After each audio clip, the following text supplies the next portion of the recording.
Hi, and thanks for joining me again. Today we're going to be talking about the postpartum period. The postpartum period occurs right after you give birth. The postpartum period is a time for healing. And during this time, we experience many different emotions and sensations in the body. And typically, we recommend that women who have delivered their children wait 12 weeks before they come back to their mat in a vigorous practice, 6 weeks before they come back to their mat for gentle toning practices. Now, this really does depend on what their doctor or midwife has recommended. Ultimately, you want your students to be cleared medically to practice before you start engaging in teaching them. The postpartum period can be challenging for some. Depending on how you deliver your baby, you can have different symptoms. Individuals who deliver vaginally might have a torn perineum, or they might have inflammation in the vaginal canal. These things typically will heal over time. Sometimes women experience yeast infections or even staph because of the harsh antibiotics that are given in hospital settings. Many times, women experience pain and discomfort when trying to begin nursing. Lactation takes several days to kick in and actually begin to flow normally. Lactation takes several days to begin, and typically it takes a while for new moms to get the hang of it.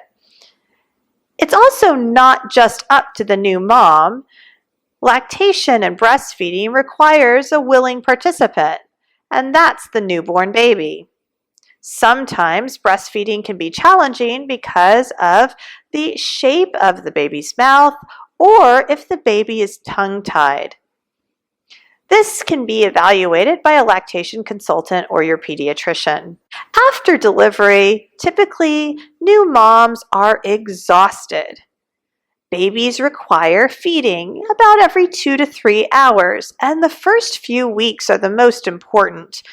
It's important to make sure that the baby is gaining weight and staying hydrated, and that all the meconium or fecal matter that the baby kept inside its colon while in utero is expelled. We want to see that the baby is healthy and thriving, and this takes a lot of energy on the part of the mother. As we get further out from the initial birthing day, we start to see more energy and more balance. Typically, we look to our family and friends to help with the newborn at the beginning, but some mothers don't have that luxury. It's not uncommon for mothers to experience postpartum depression or even postpartum psychosis, and this is largely in part to the fluctuation of hormones after the birthing process. Remember that placenta we talked about in the first trimester? That placenta produces a lot of hormones, and when it is taken out of the body in afterbirth, the body loses a lot of the hormone that was there before. When this happens, it causes a hormone differential, and this differential can be shocking to the nervous system and our psychological well-being. It sometimes takes a little bit before we get back on track and feel ourselves again. If you had a cesarean delivery, your baby was birthed through surgery. A surgical cesarean delivery typically requires the abdomen to be cut open and the baby to be extracted from the opening. A cesarean delivery is invasive, and ideally we will avoid it when possible. Sometimes it's not possible, so it's important to normalize it if your students did have a cesarean delivery and it wasn't what they were expecting. The bottom line is that the health and well-being of the mother and the child are the most important things. And if we have to go through something that was unplanned, it's important to remember that that is part of the human experience. The birthing process is very vata in nature. A vacuum is created when the baby is birthed, and the body has to dispel any unnecessary air, and it has to contract back down to its normal size. This takes a little bit, and it's important to be patient with yourself and your students when you're working with women who are postpartum. They might want to do things that their body's not ready to do yet, or they might not want to do things that their body needs. Sometimes our bodies ask for things that we don't really want to do. For example, my body might say, Michelle, it's time to get moving, but I might be too depressed, sad, or overwhelmed to get moving. But I might be too sad, depressed, or overwhelmed to have the desire to move.